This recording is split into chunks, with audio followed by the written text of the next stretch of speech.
Okay, hello everyone. Thank you to our attendees on Zoom and in person. I'll just start with some introductions and a land acknowledgement. My name is Sydney. I'm the lead medical resident here at St. Paul's. Would just like to very humbly and gratefully acknowledge that the work that we do here at St. Paul's Hospital is delivered on the traditional ancestral unceded lands of the Coast Salish people, and particularly the Musqueam, Squamish, and Tsleil-Waututh nations. I would like to introduce Dr. Jensen Lau, who will be presenting today on the contemporary review of GLP-1 agonists in cardiovascular care. We also have many attendees on Zoom. I will be moderating the Zoom chat at the end of the session today. Thanks. All right, thank you very much. As already mentioned, my name is Jensen Lau. I'm a general cardiologist who started at St. Paul's here approximately a year ago. And I'll be going over basically GLP-1 receptor agonists as much as we know about them, okay? So I don't have any financial disclosures. And I'm just going to reset this timer here. And in terms of the outline of my talk, I'll start by giving you a little bit of a history in terms of the rising interest in GLP-1 receptor agonists. We'll go through a little bit of the basic science and how these GLP-1 receptors act on cardiac tissue. I'll talk briefly about obesity, as it's not a topic that you can avoid when you're talking about GLP-1s, but paying attention to the fact that it's such a complex condition that it can be a many hours talk on its own.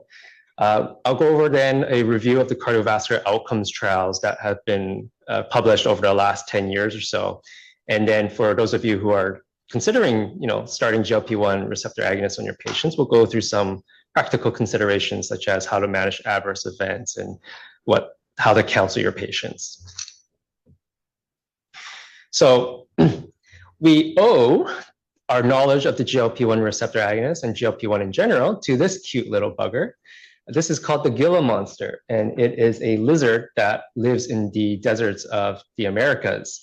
And scientists noticed that it can eat up to half its body weight every day without in a single sitting. And their blood sugar remains stable, their metabolic system runs incredibly smoothly despite eating this large amount of food. And so in 1992, Dr. John N. discovered an exopeptide in the saliva of the Gila monster, which he labeled Exendin-4. And they found that this exopeptide is an analog of human GLP-1 with about 53% homology. Ultimately, this led to the development of exenatide, which is the first synthetic derivative that can stimulate human insulin secretion and regulate blood glucose levels in the body. And so, as you can see here, our knowledge about GLP-1s did originate somewhere in the 1980s with the first glucagon-like sequence identified in fish in 1982. They also found GLP-1 and GLP-2 hormones in 1983, identified through gene sequencing. A segment of the GLP-1 was identified in human intestines in 1983. And then subsequently, further investigations showed that different segments were confirmed in 1987. And as I mentioned, Exendin-4 was extracted around the early 1990s. And ever since then, there has been a boom in interest in GLP-1 receptor agonists. And starting in about 2000, more and more clinical trials involving GLP-1 receptor agonists were started. As mentioned, exenatide was first FDA-approved GLP-1 analog in 2005. And more interest in dual agonists, which I'll talk about later, were starting to be investigated in 2009. And then as you can see, all the way up to 2022, 2023, GLP-1 drug sales have hit approximately $22 billion by that time. And so there are multiple systemic effects of GLP-1 receptor agonists, not just on the GI system, as we all, or at least as the public know, in terms of its weight loss benefits. It also affects the brain by reducing the need for food and water intake. It decreases inflammation. It increases glucose uptake and perfusion in skeletal muscles. In the kidneys, it increases diuresis and natriuresis. In adipose tissue, it increases lipolysis, glucose uptake, and perfusion. And of utmost relevance to this talk, on the cardiovascular system, you'll see that it increases cardioprotection, increases its glucose utilization, cardiac output, and vasodilation, and also reduces fatty acid metabolism. And so just going back to biochemistry briefly, on the pancreas here, these are, it acts on sigma cells, beta cells, and alpha cells in the pancreas. These GLP-1 acts on the GLP-1 receptor, and ultimately this leads to an increase in cyclic AMP and activation of protein kinase A, leading to insulin secretion. And depending on the pancreatic cell that it's acting on, can have multiple effects, such as reducing gastrointestinal activity, gastric acid and pancreatic enzyme secretion, increasing proliferation of pancreatic cells, and reducing gluconeogenesis.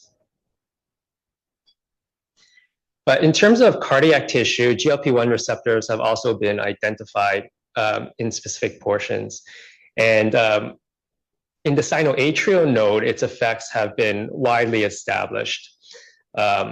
This is an interesting physiologic experiment that was performed demonstrating the effect of GLP-1 agonism on the sinoatrial node and the heart rate. This experiment was performed on landrace pigs, which are known to have a very similar electrophysiologic system compared to humans. And so, as you can see on the top left figure here, these pigs had their heart rate monitored, and they were infused with GLP-1. And as you can see, their heart rate increased quite dramatically. And as the GLP-1 washed out, it decreased again and then increased again when they were exposed to GLP-1. And so they're trying to figure out why this was. And so what they did is they exposed the pigs to multiple different substances to see what would blunt this response. And so first of all, they confirmed that this was a result of GLP-1 by giving them a DPP-4 inhibitor, which degrades GLP-1.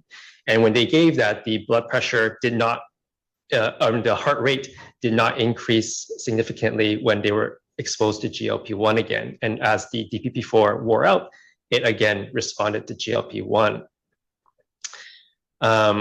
They also gave them propranolol, which was unable to blunt the effects of GLP-1, meaning that however GLP-1 affected the heart rate, it wasn't through sympathetic means. They also gave this phentolamine, which is an alpha blocker.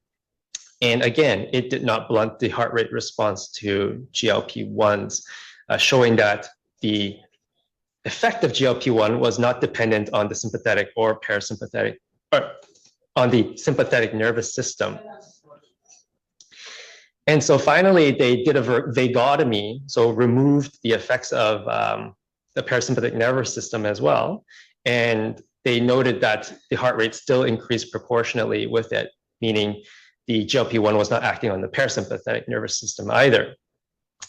And so they essentially did a mRNA expression test to look at whether or not GLP-1 receptors were expressed in the sinoatrial node. And on the top right-hand figure, you can see that the GLP-1 receptor very well correlated with other markers that are known to exist in the sinoatrial node, such as the HCN4 and the voltage-gated calcium channels here. They are also present in the coronary arteries. This is a simple Western blot demonstrating the gel electrophoresis and Western blotting of human coronary artery endothelial cells. And on the right here are pancreatic cells known to have GLP-1 receptors. And you can see here that they basically separate out to the same band, meaning that these receptors are in the coronary arteries. And other physiologic studies demonstrated that the effect of GLP-1 receptors improve endothelial function and reduce oxidative stress. It reduces inflammation, it affects the coronary plaque, and also can inhibit vasospasm or at the very least promote vasodilation on the smooth muscle cells.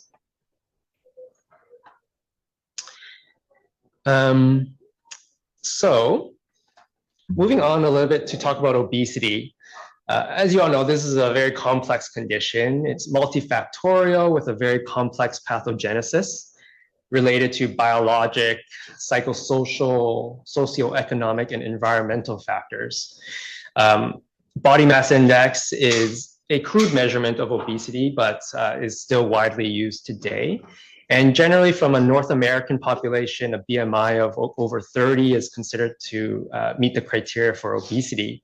But do keep in mind that this will differ based on the patient ethnicity. And so in an Asian population, the criteria for obesity is actually 28, a BMI of 28. We do know that about 39 to 49% of the world's population is overweight or obese. And you can see here on the left-hand side that in Canada, from 1985 to 2016, approximately 34% of the population, Canadian population, is at least overweight. But on the bottom here, where you see obesity with the turquoise color, the rate has been increasing since 1985.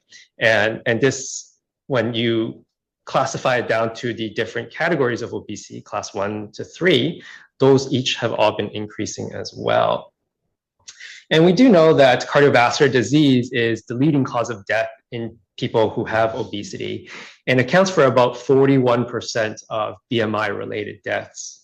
There's a really strong correlation between overall obesity and abdominal obesity, but you also have to pay attention to the composition, because some individuals may have one but not the other, and sometimes this can lead to underestimation of cardiovascular risk. So for example, small Asian patients may not demonstrate an elevated BMI, but they could have significant visceral adiposity that is associated with cardiovascular risk. And so other factors are used to help determine their risk, such as waist circumference, which is an indicator of abdominal body fat. This is also associated strongly with cardiometabolic disease. And so visceral fat is much more associated with cardiovascular risk than subcutaneous fat. And we do know that lower levels of visceral adipose tissue is correlated with, or they have a more favorable cardiovascular profile. People with excess visceral fat are at highest risk, regardless of their BMI. And so how does obesity cause, cardiac conditions? So, for example, we do know that obesity and coronary artery disease are closely associated with each other. This is a very interesting experiment done on autopsied patients. These subjects were aged 15 to 34 who had passed away from external causes such as suicide or homicide or an accident, and they were autopsied within 48 hours of their death. These investigators were able to analyze more than 2,100 men and almost 700 women between 1987 and 1994. And what they did here is they took the right coronary artery, or dissected it out, splayed it open, and analyzed basically how much fatty streak was in which sections of the coronary arteries, and whether or not there were raised plaques and things like that. And that's demonstrated here. The darker the color means the more fatty streaks or more raised lesions. So black is bad. Okay. And so what they noticed is that even for patients who were aged 15 to 24 with a normal BMI, they still saw fatty streaks. But as the BMI increased, even in these young patients, they saw much, much more fatty streaks. And especially for those who had thicker panniculus, meaning they had more visceral fat or increased waist circumference, they had even more so. Okay, and then this just gets worse as they get older. In terms of raised lesions, same thing. So basically, if you have a body mass index of over 30, you have many more plaques compared to those who have a normal BMI. And as you get older, it increases in quantity as well. Okay. And what about heart failure? How does obesity cause heart failure? Well, this is also multifactorial. There have been numerous studies that have demonstrated that obesity is a major risk factor for hypertension and cardiovascular disease and LV hypertrophy, which are all also risk factors for development of heart failure. And so visceral obesity has many local effects on the myocardium, including cardiomyocytes, hypertrophy, myocardial fibrosis, and activation of inflammatory pathways. They also cause higher circulating blood volume and local and systemic pro-atherogenic inflammatory factors, which then lead to increased stroke volume, increased cardiac wall stress, myocardial injury, and ultimately leading to LVH, LV remodeling, and diastolic and systolic heart failure. This study by Pandey et al. Demonstrated that as your BMI increases, you do have an increased risk of HFrEF and HFpEF clinically. And so the effect was much more dramatically seen in HFpEF. So as you can see here, compared to HFrEF, if your BMI increased, like for example, to 45, you have at least a 5 times risk of developing HFpEF. And in HFrEF, the risk is increased, but not quite dramatically so. In a different study, in a sub-study of the Framingham study, they also noted that heart failure incidence increased by 5% in men and 7% in women for every 1 unit in BMI increase after they adjusted for other risk factors. And again, they also noticed that the rate of heart failure increased over the entire spectrum of BMI. And the other condition that I wanted to highlight is atrial fibrillation. Because obesity does account for at least 20% of atrial fibrillation cases, and in the more contemporary times, it accounts for up to 60%. And they do note that weight gain and midlife BMI increases are strongly correlated with incident heart failure or atrial fibrillation later on in life. Every 5 unit of BMI increase confers about a 30% greater risk of incident atrial fibrillation. And so the way it does that is, obesity affects systemic factors, including causing diabetes, sleep apnea, and hypertension, as well as impacting your hemodynamics. It also causes increased epicardial fat deposition around your heart. And the combination of these systemic and local factors cause an increase in inflammation, oxidative stress on cardiomyocytes and atrial tissue, leading to structural remodeling and electrical remodeling, which then lead to atrial fibrillation.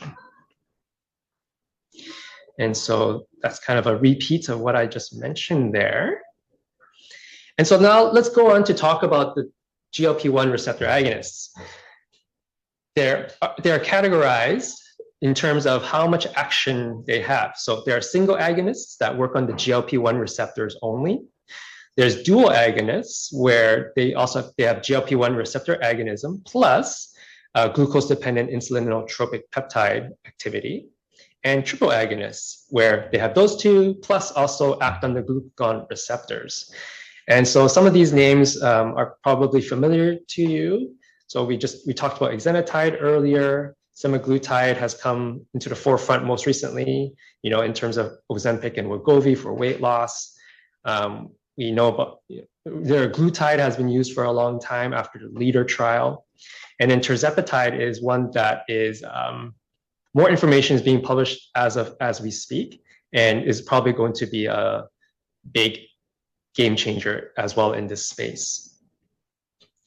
And so these GLP-1 receptor agonists do impact the cardiovascular risk factors. This study here demonstrated that compared to just DPP-4 inhibitors, they exact a increased reduction in hemoglobin A1C.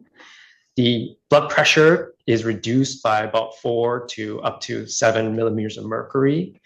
It also has very modest reductions in LDL cholesterol. And as you all have heard, have very dramatic effects on body weight.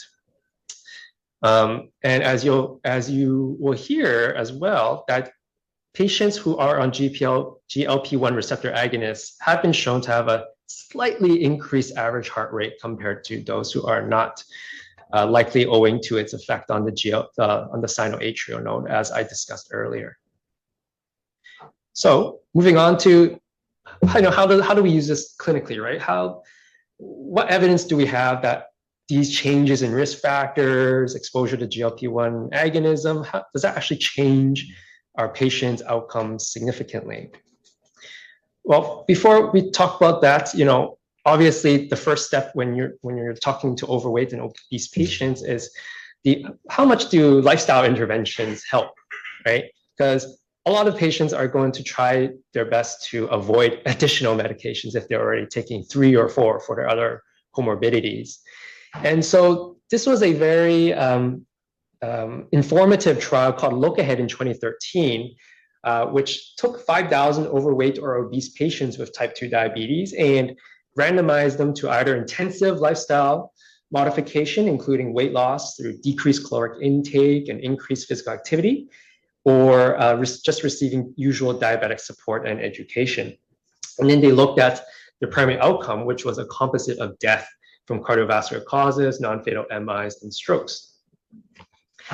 And so what they found was that, as you can see in the dotted blue line here, yes, for those patients who underwent intensive lifestyle modifications, they had a dramatic reduction in weight, waist circumference, and physical fitness, and hemoglobin and glycated hemoglobin over the first year.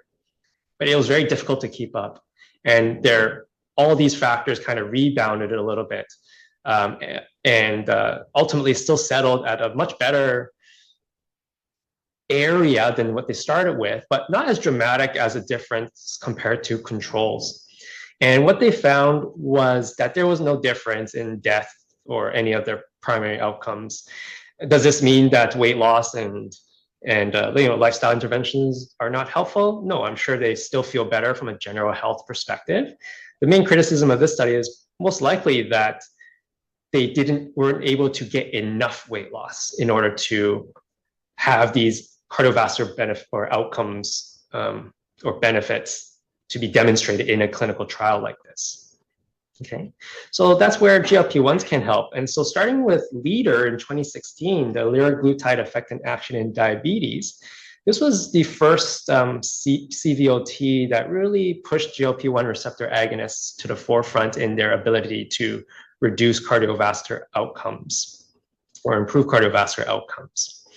And so in this trial, patients were assigned, these patients had type 2 diabetes and high cardiovascular risk, and they were randomized to either liraglutide or placebo.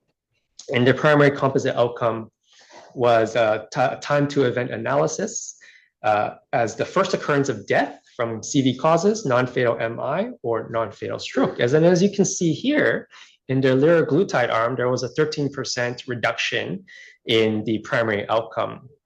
And they also saw a significant reduction in death from cardiovascular causes. In terms of non-fatal MI or non-fatal stroke, it didn't really meet clinical significance, but there's a signal there of benefit. In terms of death from any cause, it did reach a statistical significance with a risk reduction of about 15%. And again, perhaps a signal for improvement in hospitalization for heart failure, but that did not reach statistical significance. In the same year, there was also the SUSTAIN-6 trial, which also studied a different GLP-1 receptor agonist, semaglutide in this study rather than liraglutide. And their composite outcome was essentially the same thing, first occurrence of cardiovascular death, non-fatal MI or non-fatal stroke.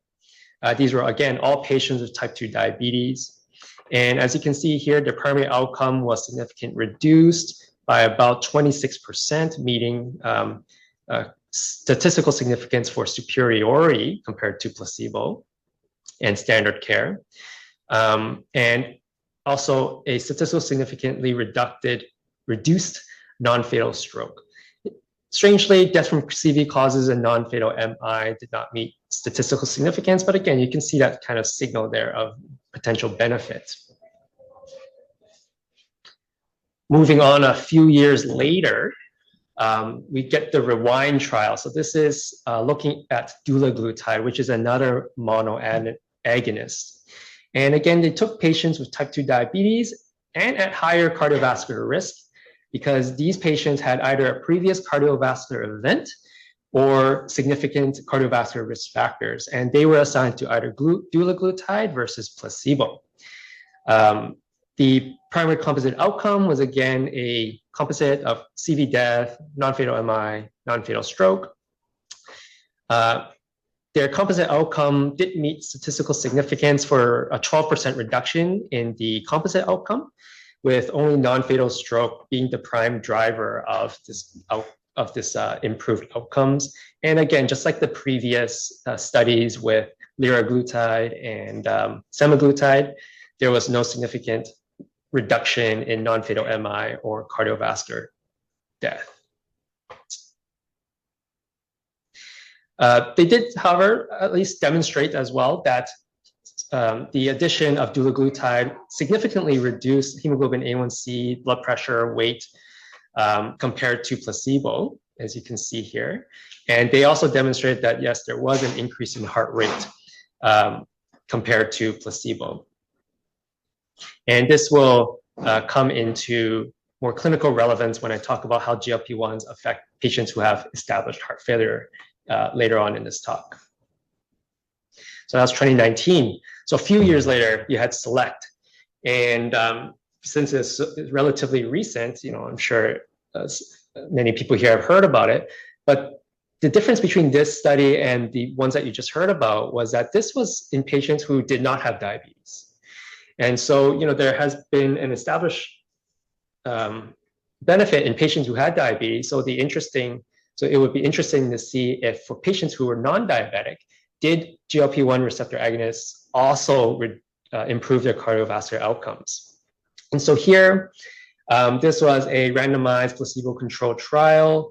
They took patients who had pre-existing cardiovascular disease and a BMI of more than 27, but no diabetes. They were assigned to either semaglutide or placebo. And the outcome here was an investigation of a composite, again, of death from CV causes, non-fatal MI, stroke. And what they found was that even in patients who didn't have diabetes, exposure to semaglutide did reduce their composite outcome by about 20%.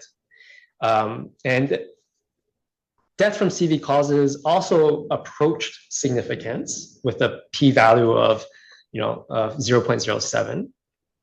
They did find that patients were less likely to have heart failure with a risk reduction of about 18%. And overall, there was a reduction in death from any cause with a risk reduction of about 19%. And so this really led on to say, hey, these GLP-1 receptor agonists seem to be onto something. What other conditions could they benefit? And so that led to the FLOW trial in 2024, which looked at patients with type 2 diabetes and chronic and proteinuria chronic kidney disease. And so they took these patients who had proteinuria chronic kidney disease with a GFR between 25 and 75, and again, randomized them to semaglutide or placebo.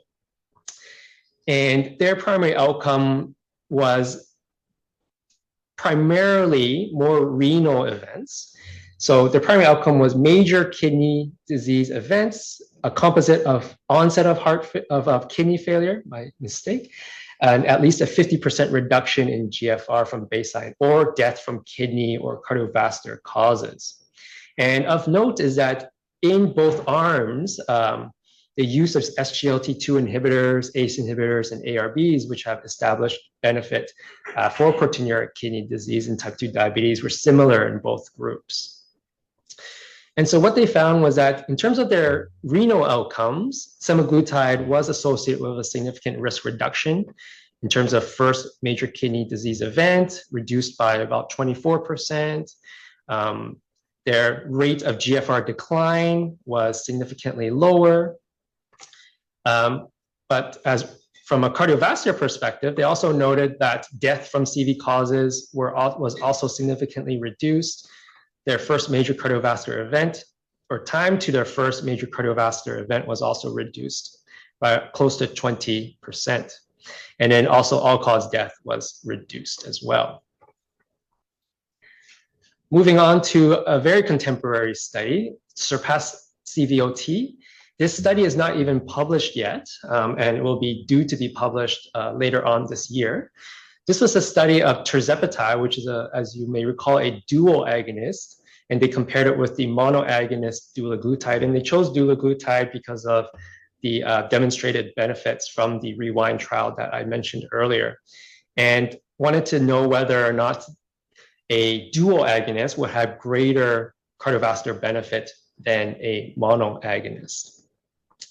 And so this study went on for about 5 years. They randomized 13,000 patients across 640 sites and 30 countries to receive either tirzepatide or dulaglutide. Their primary outcome was MACE, essentially, so major adverse cardiovascular events, which was defined as a composite of cardiovascular death, heart attack, or stroke. So what they found was that in terms of the MACE outcome, they met their pre-specified endpoint for significance, which was a confidence interval of on the upper bound less than 1.05, with an 8% reduction in MACE. But most interestingly, when you look at the secondary endpoints in terms of time to all-cause death, change in their kidney function, A1C reduction, and change in body weight, there was a significant reduction in patients who were on tirzepatide, with a 16% risk reduction compared to just dulaglutide. In terms of their kidney disease, there was a much slower rate of progression in those who were on tirzepatide compared to dulaglutide. And A1C was also more impacted by tirzepatide compared to dulaglutide. And they lost a significantly more amount of weight. In the tirzepatide group, they lost about 12% of their baseline body weight compared to about 5% in the dulaglutide arm. And so, moving forward, there will probably be recommendations to prefer a dual agonist, perhaps compared to a monoagonist.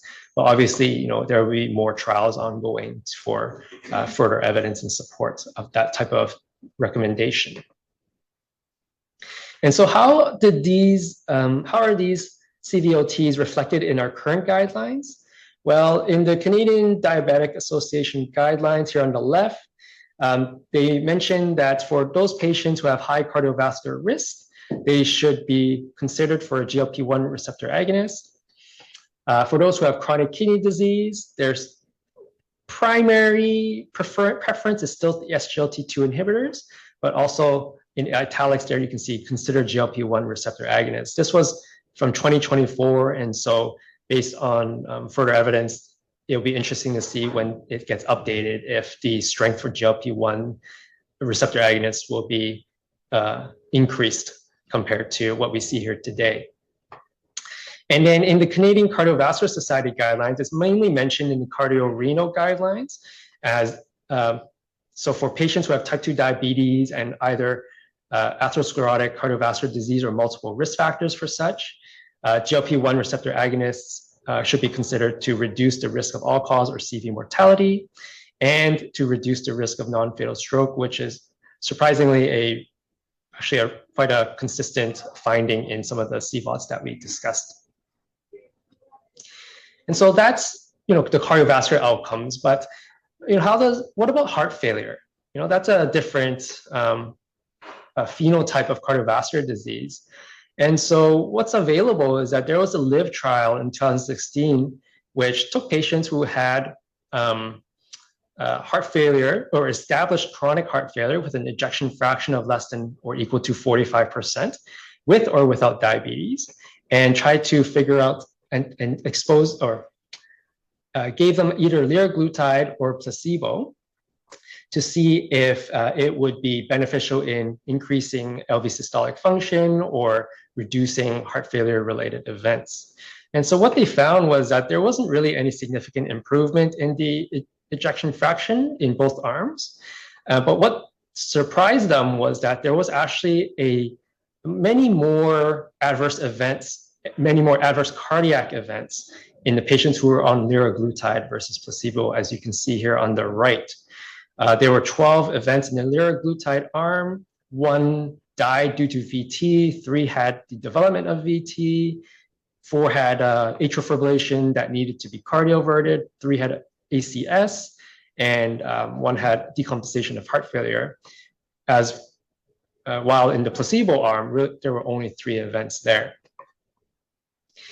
And in the same year, there was the FIGHT trial, which again looked at liraglutide in terms of whether or not it can impact clinical stability in patients who had advanced heart failure and reduced ejection fraction. And essentially, long story short, they really didn't see any significant improvement in those patients who were on liraglutide versus placebo. There's a signal for improvement, or there also seemed to be more percentage of death or rehospitalization for heart failure in the liraglutide arm, which seems to have reflected the findings in the LIVE trial. And so where do we go from here? Well, how do we interpret this? Well, currently, as of right now, as to my knowledge, there's no guideline recommendations about GLP-1 receptor agonists in the established heart failure population. But essentially, caution is advised in those who have advanced decompensated or recently hospitalized heart failure. And certainly more clinical trials are required to study this subset of people.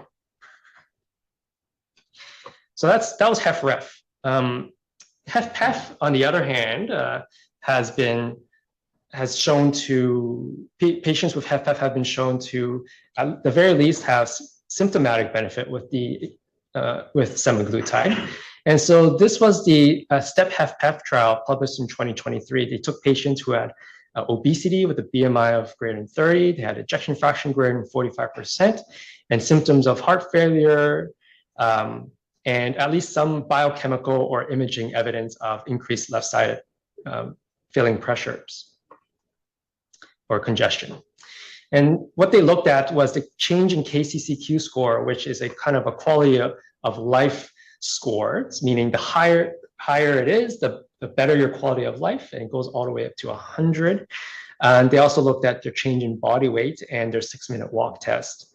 And what they found was that in patients who were on semaglutide, they saw approximately 8 points improvement in the KCCQ score. And for your information, KCCQ score increase or change of at least 5 is considered clinically significant. They also had a more dramatic change in body weight of 13% compared to only almost 3% in the placebo arm. And this was also reflected in the 6-minute walk distance, where patients on semaglutide were able to walk more than 20, or walk 20 meters, at least 20 meters more than those who were just on placebo. And so this study demonstrated that semaglutide, whether it be its weight loss effects or its cardiometabolic effects, did improve symptoms in patients with HFpEF. They didn't investigate cardiovascular outcomes, though. And so this leads to the SUMMIT trial, which was published earlier this year. And this was a study of tirzepatide for patients with HFpEF and obesity. And what they did is they randomized approximately 731 patients with heart failure symptoms, an ejection fraction of at least 50%, and a BMI of at least 30 to receive either tirzepatide or placebo. Their 2 primary endpoints were a composite of adjudicated death from CV causes or worsening heart failure, and also a change from baseline to 52 weeks in the KCCQ score. And so as you can see here, in terms of the primary outcome, tirzepatide was associated with a almost 40% reduction in their composite outcome compared to placebo, which met statistical significance. And in the change in their KCCQ, they also noted a significant increase of about almost 7 points compared to those who were on placebo.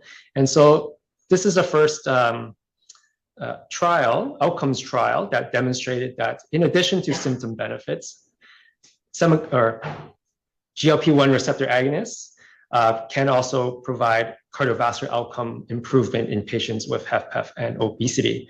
Although do note that this was tirzepatide and the STEP-HFpEF trial was with semaglutide.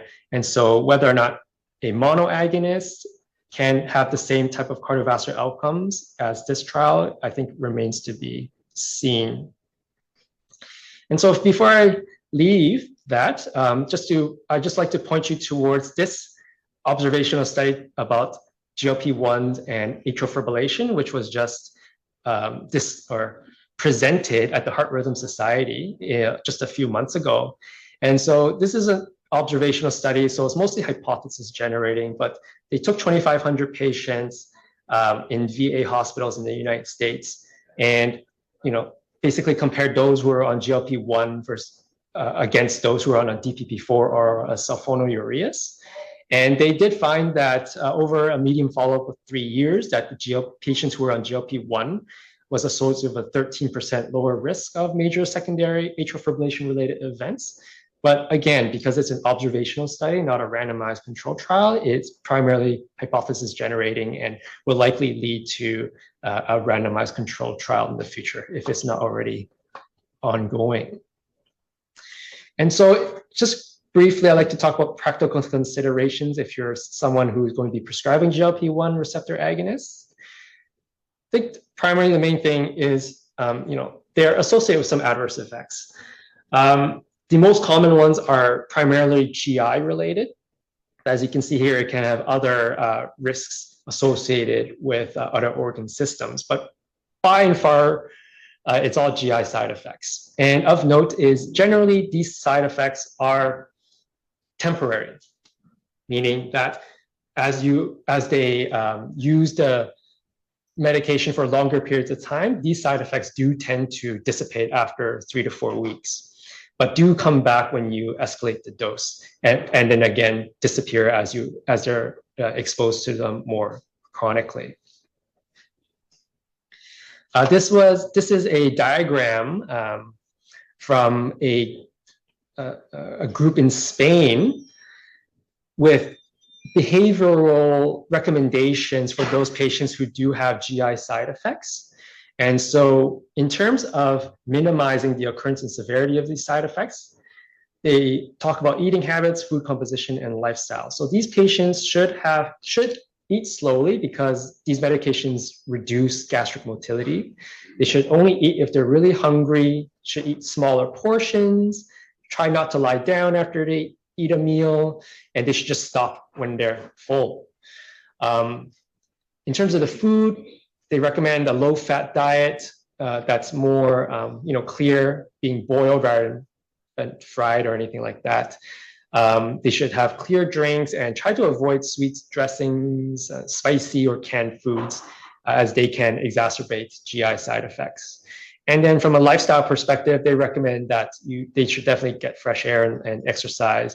And it would be also helpful to make a food diary to try to identify what kind of foods may upset their stomach. In terms of these specific symptoms of nausea, vomiting, diarrhea, and constipation, if they get nausea, you can recommend that after 30 minutes, 30 minutes after taking a GLP-1 receptor agonist, they should eat some crackers, some apples or mint or ginger-based drinks in order to calm their stomach and really try to avoid strong smells. If they're vomiting or having diarrhea, they should make sure that they have generous hydration to match what they're outputting. They should also, again, have more frequent meals in smaller amounts. And in terms of constipation, just like any other lifestyle modification, they should just get enough fiber, make sure they move around, and make sure that they're hydrated. And here they provided some advice on what to do when you are prescribing GLP-1s and are planning to titrate the dose. So when you're about to start it for a patient, you should try to have enough time in your appointment to chat with them about what to expect and set some realistic expectations and give them some advice on what to do if they do have some side effects. If you're escalating the dose, pay attention if they're having symptoms, and if they do, then the dose escalation should be slowed down, or at least give them and maybe give them more time to get used to the current dose before increasing. And then ultimately, if the symptoms are really not going away despite your best efforts, then do make sure that you keep a wide differential as well to make sure that you're not missing some other cause of their GI side effect. GLP-1 receptor agonists, as you can all imagine, they're expensive. So the only one that I'm aware of that's currently covered by special authority in BC is semaglutide for the use in patients who have type 2 diabetes. If you're using it for weight loss considerations, people generally have to pay out of pocket, but there are manufacturer discounts that are available. So for example, if you wanted to prescribe Mounjaro, at the highest dose for weight loss, out of pocket, it can cost $800 a month. So, but if you talk to the manufacturer, they can give you a discount for about 40%, but that's still about $450, $500. And so that's going to be a significant limitation in providing it to many, many of our patients for at least a weight loss perspective. And so essentially, GLP-1 receptor agonists are recommended in patients who have type 2 diabetes, especially if they have excess cardiovascular risk or proteinuria kidney disease related to the diabetes. In patients who have HFpEF and obesity, they certainly offer symptomatic improvement and potentially even improvement in their cardiovascular outcomes. And while they're taking GLP-1s, you should continue to counsel them to try to maintain healthy lifestyle habits, like maintaining 150 minutes of moderate intensity exercise every week and making sure that they eat a healthy diet, avoiding fatty foods and unhealthy oils and things like that. Any questions? So that's about it for me. Do you have any questions?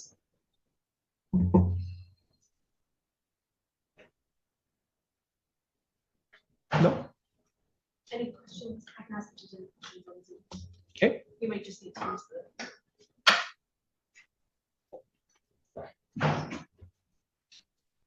To all of our attendees on Zoom, we do not have access to the Zoom chat, so I will just ask if there's any questions. If you wouldn't mind, please unmuting your mic and speaking up.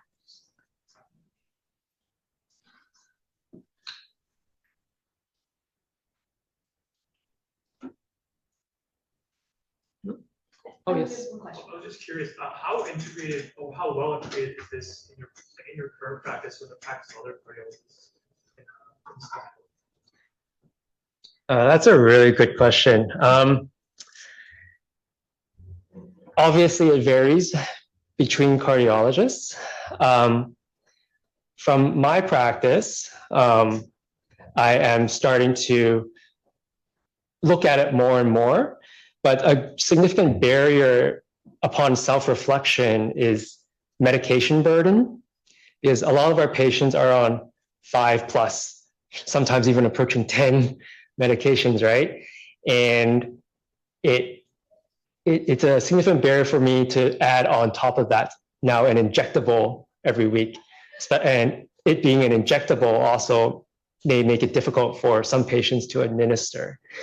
And there is a subconscious, there may be, and practitioners also should be, because these GLP-1 receptor agonists, because they work so well for weight loss, there's also a barrier in the subconscious where it seems like it's a shortcut, I think, in some practitioners.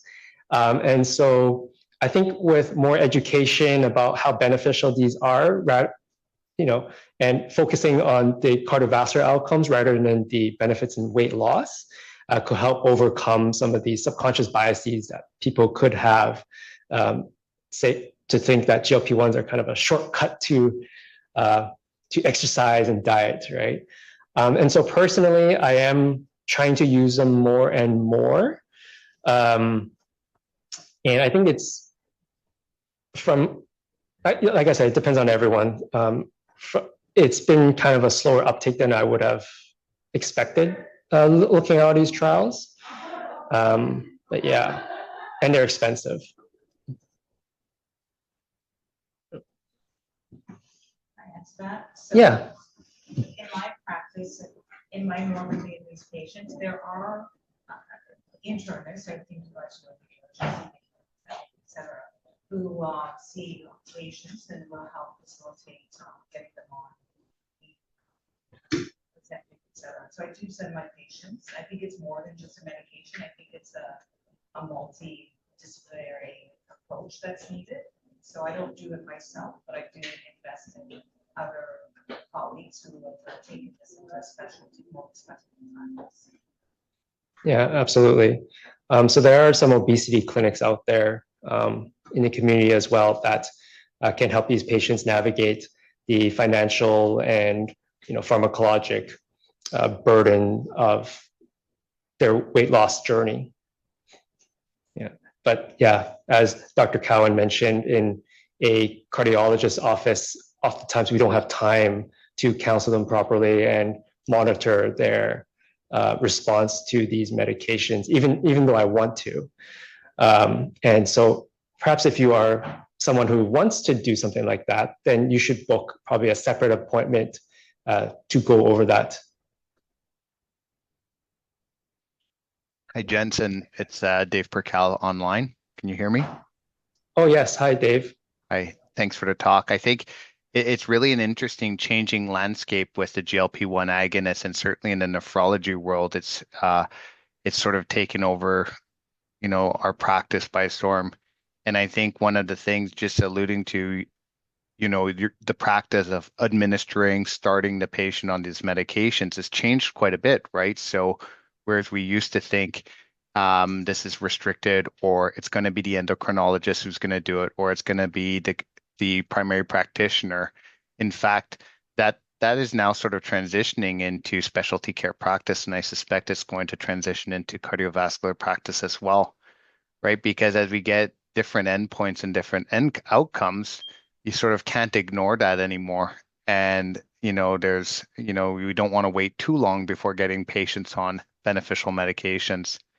And I think the other part too, like reflecting in the nephrology world, the cost of these medications is so significant when we add it to a lot of their current medications, and whether these are pharmacare benefits or not also impacts that as well. So having an understanding of how pharmacare works is actually quite important. How extended benefits works is actually quite important.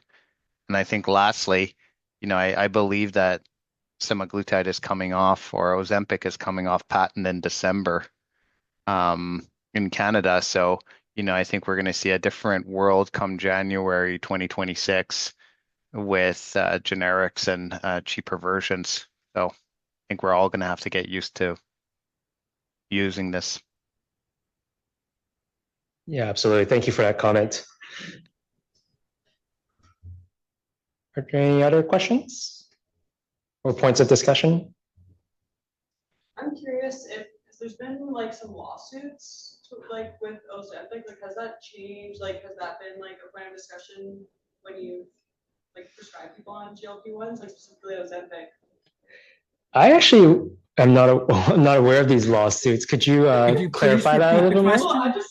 Oh, yes. Her question was, there have been some lawsuits against Ozempic, and how does that impact our use of them, right? Yeah. Could you clarify what lawsuits? People, I've been also confused, but a few people have messaged me about it. I'm like, oh, but it's severe vomiting. It's basically all these symptoms that have already been discussed. People are have active lawsuits against Ozempic, and they're like encouraging people to join to get money if they've experienced any of these symptoms, but like it sounds like these symptoms are already. Yeah, I get the sense that, you know, maybe they're a loud, vocal, you know, minority, without knowing the specifics of how big these lawsuits are and things like that. But we do, as I mentioned, recognize that these are side effects and patients should be counseled on them so that they're not blindsided. And I really don't think that that should impact how we practice. Yeah. Okay, thanks so much. Okay, thank you, everybody.